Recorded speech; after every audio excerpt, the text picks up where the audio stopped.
Deep in the misty forests of the Pacific Northwest, there lived a young sasquatch named Momo. Unlike the other members of his tribe who had the usual amount of fur, Momo's coat was exceptionally thick and shaggy, making him stand out like a giant fuzzy pine cone in a field of smooth stones. Every day, the other young sasquatches would point and snicker. "Look at fuzzy Momo," they'd laugh. "He looks like he swallowed a woolly mammoth." The adults weren't much better, often whispering behind their hands when he passed by. Even during the warmest summer days, when everyone else was comfortable, Momo would be sweating under his extra layers of fur. The constant teasing and isolation took its toll on young Momo's heart.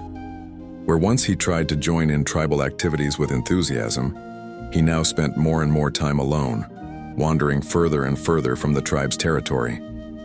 That's when he discovered the human campgrounds. At first, he just watched from afar, fascinated by these strange hairless creatures and their curious behaviors. But as his loneliness and anger grew, something changed in Momo. If his tribe wouldn't accept him, he'd make his own entertainment. He began sneaking into campsites at night, snatching coolers full of food and leaving massive hairy footprints just to frighten the campers. He'd shake tents in the darkness and make strange howling noises that echoed through the valleys.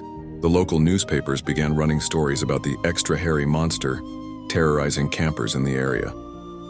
For a while, causing chaos gave Momo a sense of power he'd never felt before. But deep down, he knew this wasn't who he really was.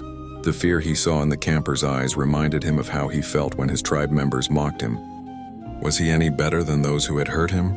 One particularly cold night, as Momo was about to raid another campsite, he heard crying.